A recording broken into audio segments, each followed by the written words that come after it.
Mississippi State's linebacker is oh so wrong about Ole Miss.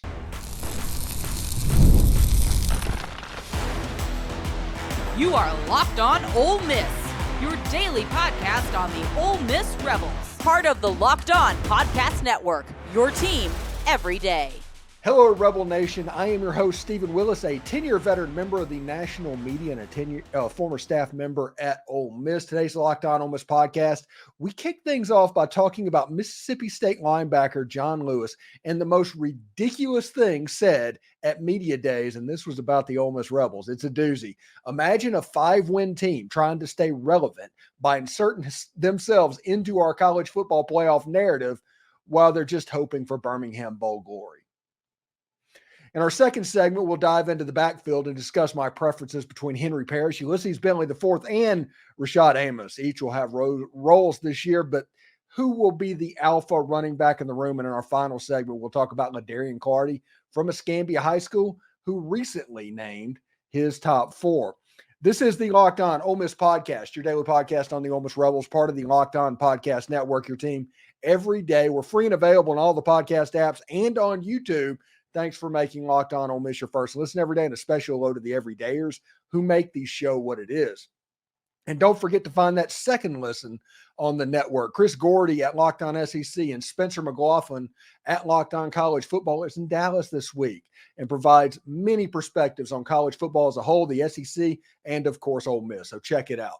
Today's episode is brought to you by FanDuel. Make every moment more as playoffs wind down and the sports stop sporting the way we want them to.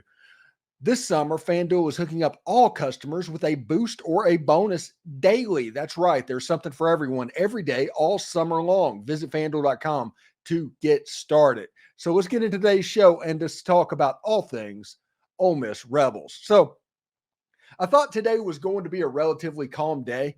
I talk all the time about how the day after the All-Star game and the day after the All-Star game are two of the slower sports days of the entire year for content producers. So you're trying to figure out a way to do this and analytically what makes sense and all of that. And lo and behold, John Lewis just laid a show completely into our lap. And just to let you know, this is what he said. This is from Chris Lowe from ESPN. Mississippi State, John Lewis, linebacker, roasted Ole Miss. Come to the SIP mantra? It's overrated. This is our state. Everybody knows that. We run the SIP because we run Mississippi. We've been saying it. They've just been following us. So it's okay. They literally want to be us. Okay. Let's unpack this. Okay. This is about the come to the SIP motto. Okay. Mississippi State's motto right there is this is our state. That's what they do.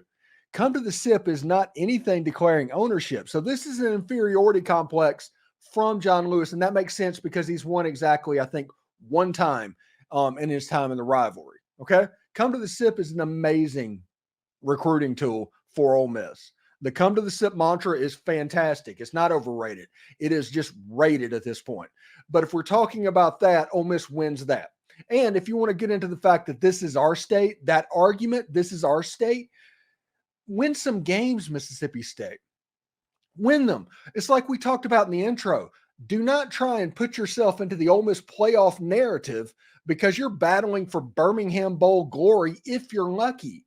Don't try and leech on and be a parasite on our glory that is coming this season. You worry about yourself and try and win your 6 games because, looking at your schedule, it's going to be difficult. So that is interesting.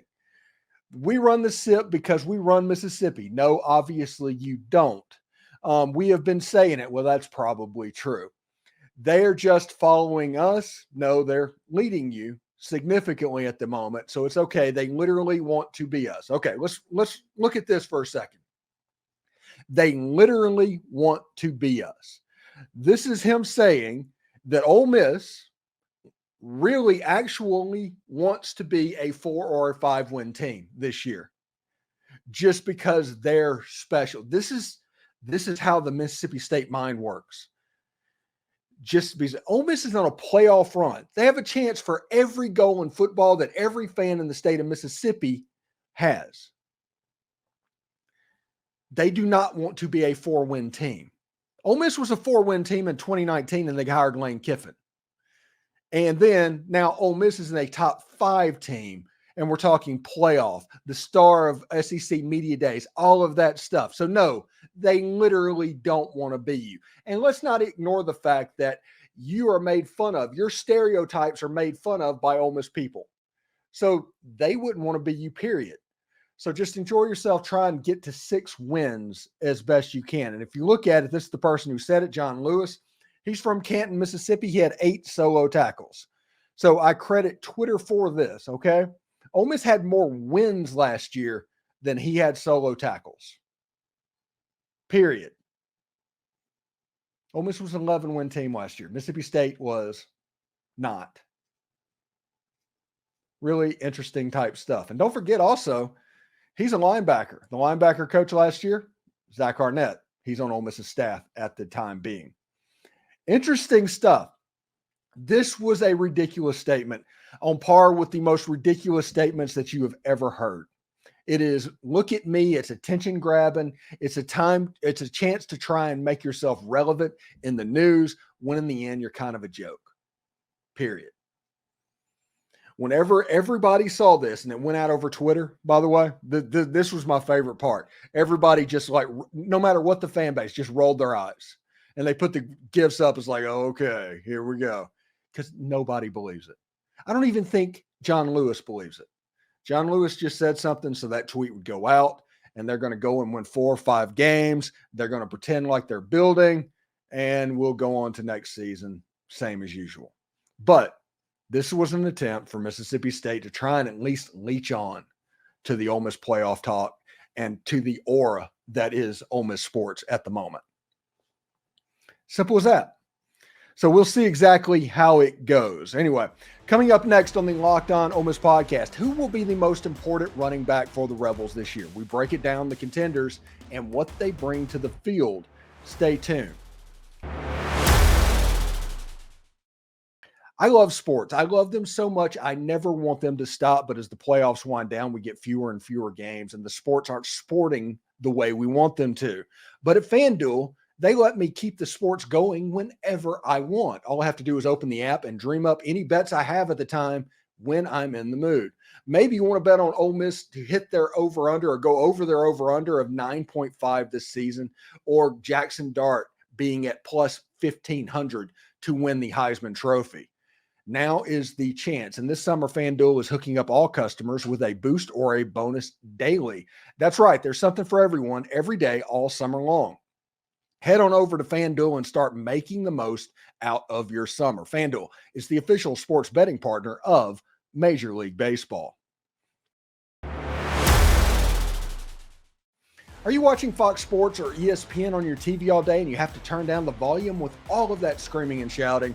Make the switch over to Locked On Sports today. It's a free 24/7 sports streaming channel programmed for you every day to bring you the biggest stories without all of that screaming. Locked On Sports Today brings you can't-miss analysis, opinions, and news streaming 24/7 on YouTube or the free Amazon Fire TV channels app. Part of the Locked On Podcast Network, your team every day. And there's still time to join the Grove Collective and help Ole Miss football be elite. You can go to thegrovecollective.com and join today.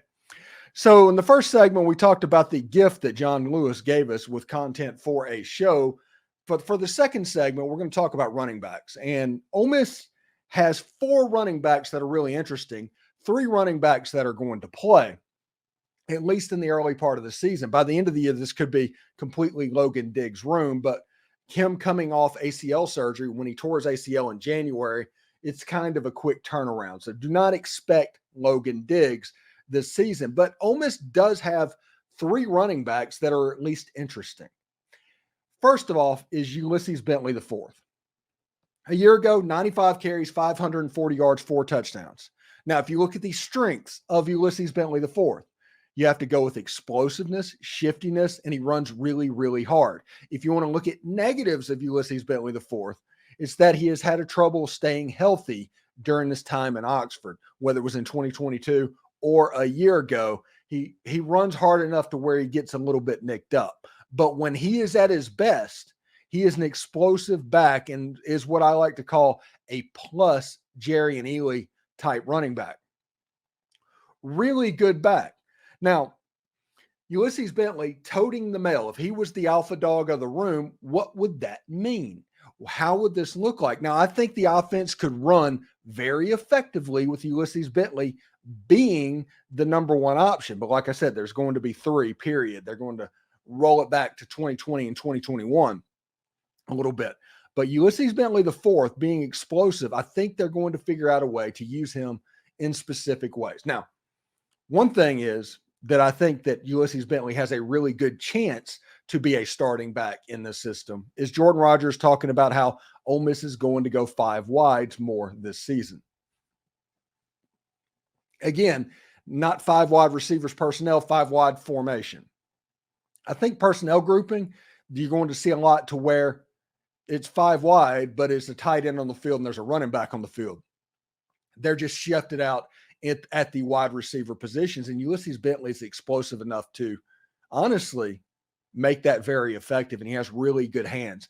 I think using Ulysses Bentley in the pass game kind of could unlock this offense just a little bit. So that's what I think about Ulysses Bentley. Now, the next running back I want to talk about is Henry Parrish Jr. We all know Henry Parrish Jr.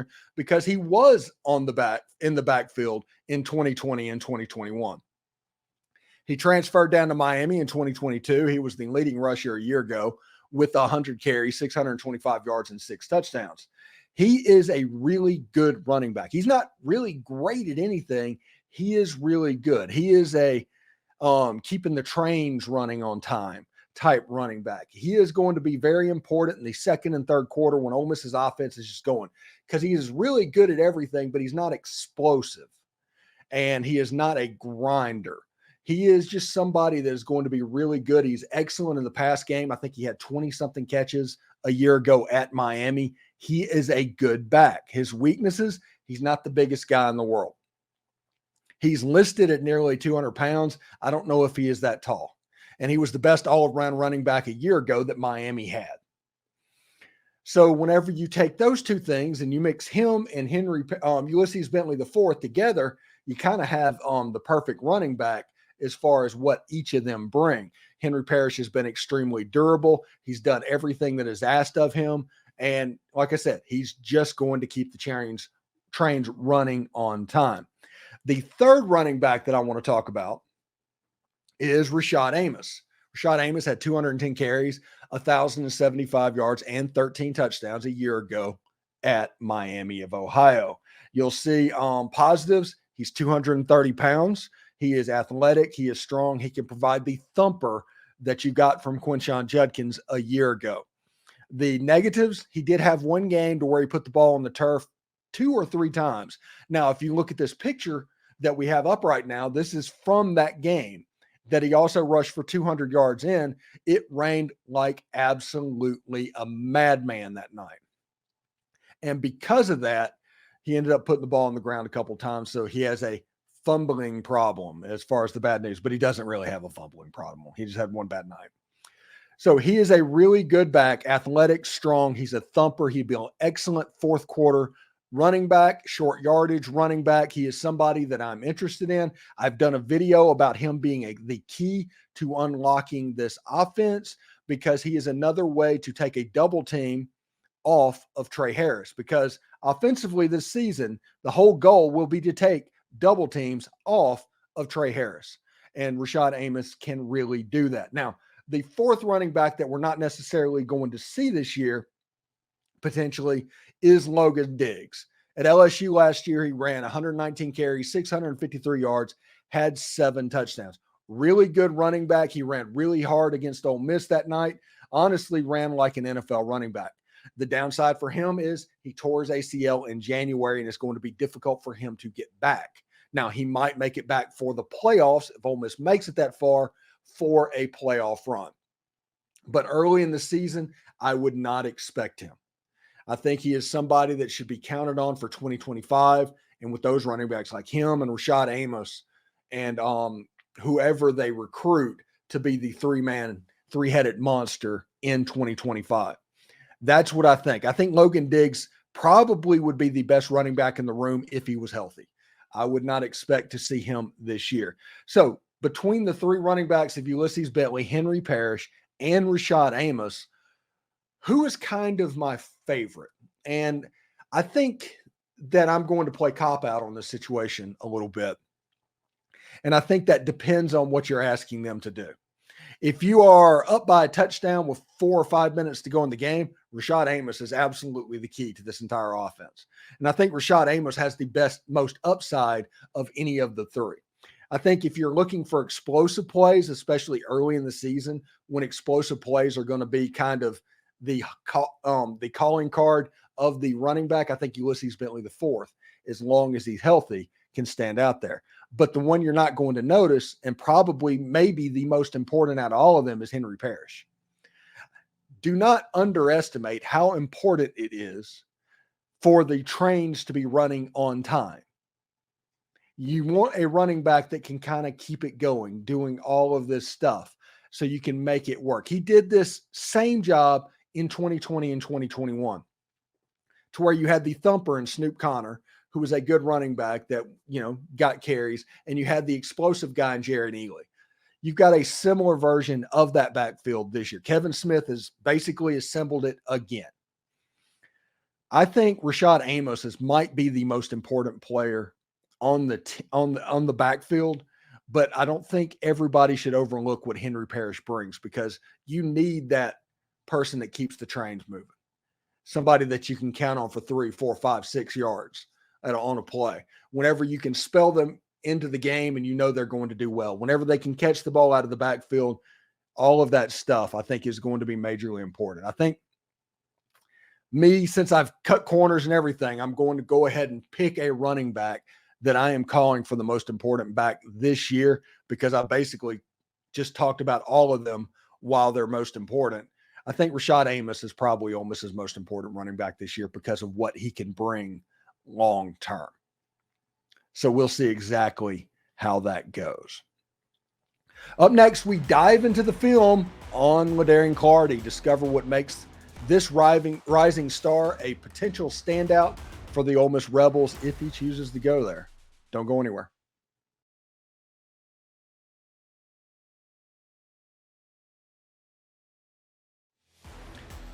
Locked On has launched the first ever national sports 24/7 streaming channel on YouTube, and now it's also available on Amazon Fire TV in the free Fire TV Channels app.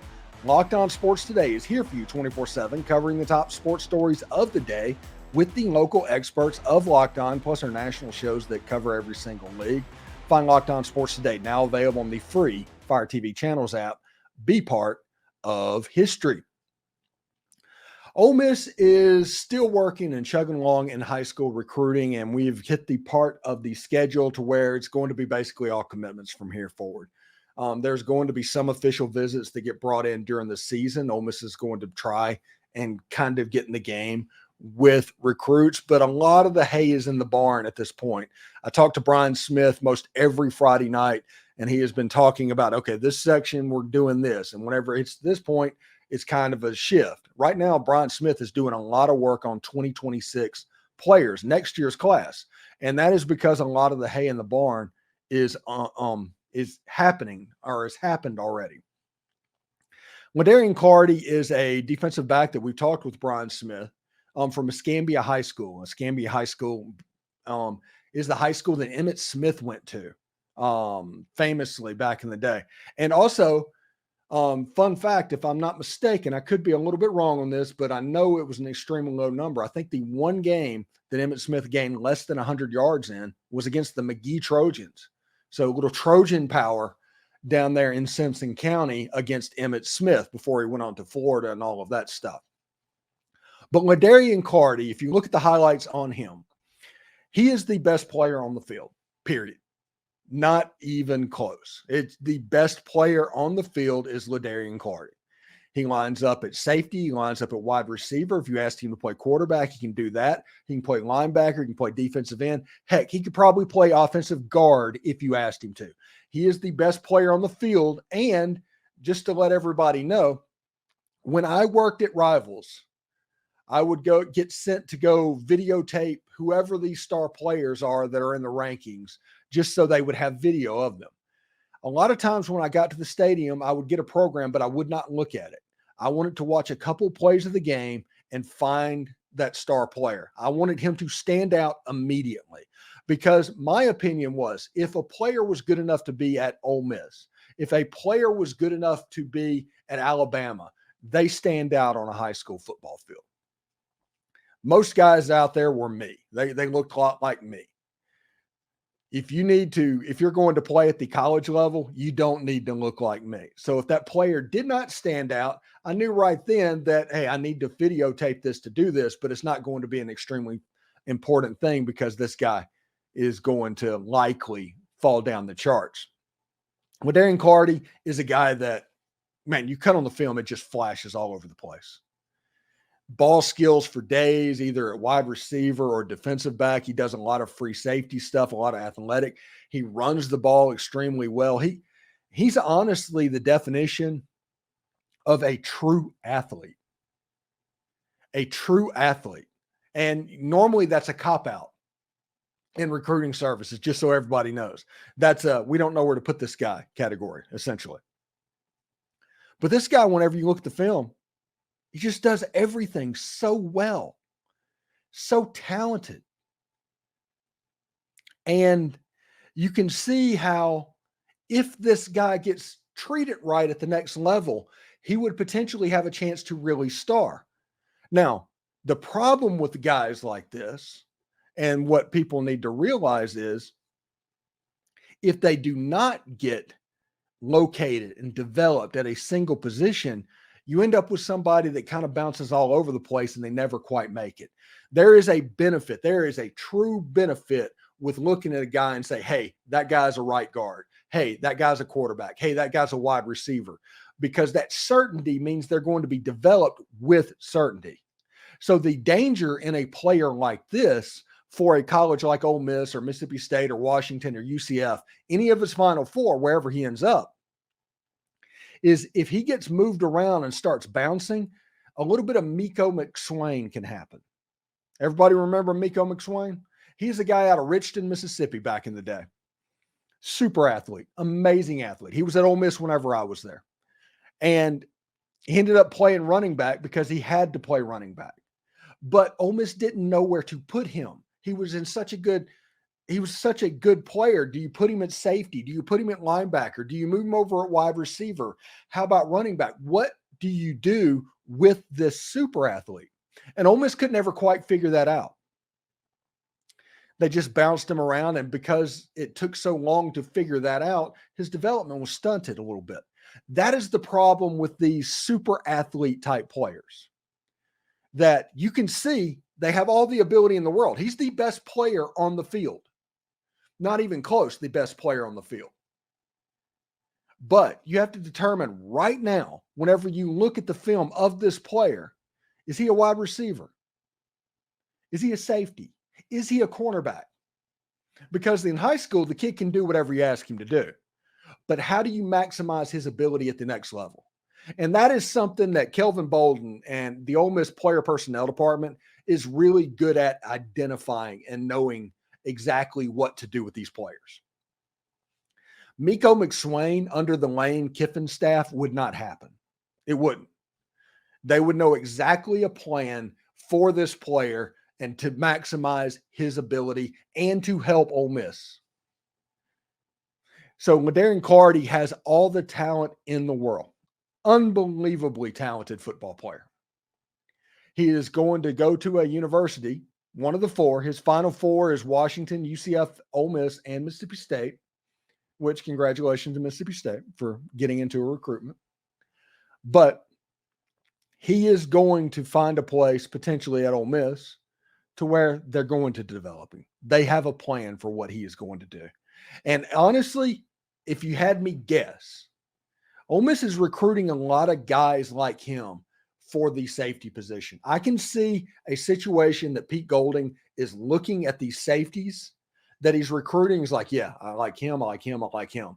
And maybe they're setting up a defense in the next couple of years that could be quite scary. If you look at what they did on the defensive line with high school recruits in February and December, when you look at what they're doing in the defensive backfield right now, currently, and if they bring some linebackers along and everything as well, you have a defense that has a chance to be really stout for the foreseeable future. So we'll see exactly how that goes. Thanks for making Locked On Ole Miss your first and listen of the day. We have the most perspective surrounding Ole Miss sports and is one of the many reasons why we are the #1 Ole Miss podcast. So thank you for your support on that. But for your second listen, check out Locked On's new venture, the first ever national sports 24/7 streaming channel on YouTube. Locked On Sports Today is here for you 24/7, covering the top sports stories of the day with the local experts of Locked On, plus our national shows that cover every single league. Find Locked On Sports Today now available in the free Fire TV Channels app. And for those of you on YouTube, we will send you there right now. Howdy toddy, everyone.